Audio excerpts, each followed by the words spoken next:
ఈ అతి పురాతనమైన మిల్లు 1883లో ఇది స్టార్ట్ అయింది. దీనికి ఇక్కడ మనం టికెట్స్ తీసుకోవాలి. ఎంట్రన్స్ టికెట్ 20 రూపాయలు మనిషికి. ఇదంతా ఈ మొత్తం కర్రలతోనే ఇక్కడ అంతా వ్యాపారం.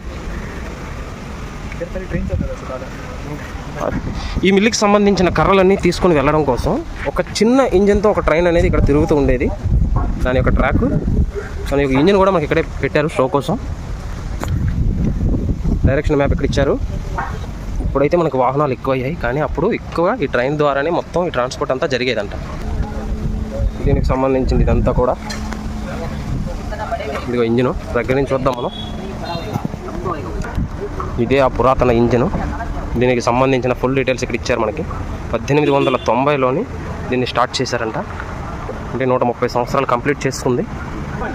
ఇప్పటికీ కొన్ని చిన్న చిన్న వాటితో వీళ్ళు ఈ సరుకు రవాణా చేస్తున్నారు. ఇది ఒక చిన్న నమూనా పెట్టారు అన్నమానకు సంబంధించినది. ఒక చిన్న ఇల్లు, ఇక్కడ టూరిస్టులు వచ్చి కూర్చున్నట్టుగా.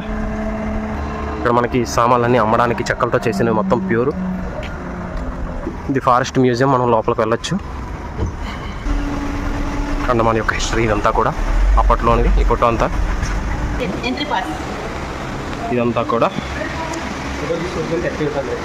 టచ్ చేయకూడదు మనం ఏది కూడా.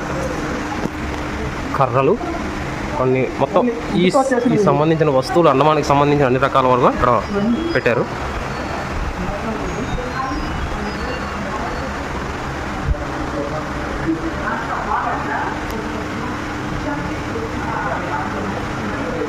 ఇదంతా రియల్ వుడ్. అడవి దున్న యొక్క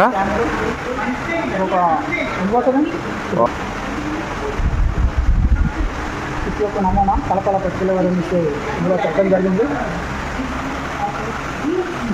అప్పుడు అండమాన్ ఈ ప్రాంతానికి వచ్చిన మెడల్స్ ఇవన్నీ కూడా, కప్పులు.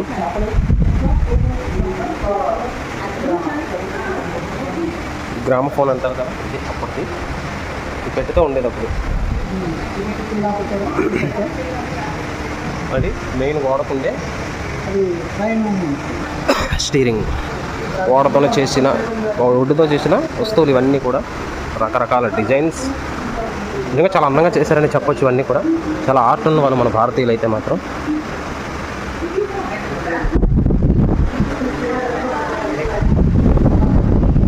ఇప్పట్లో అయితే ఇంత పెద్దవి లేవు కానీ దేవుడి గదులు. ఆ రోజుల్లో అయితే ఒక ఇంట్లో ఒక్కొక్క రూమ్ సైజ్ ఉండేవి దేవుని కోసం ఏర్పాటు చేసిన గదులు. ఇక్కడ జీసస్ క్రైస్ట్ యొక్క ఫోటో కూడా మనం చూడొచ్చు, ప్రతిమ.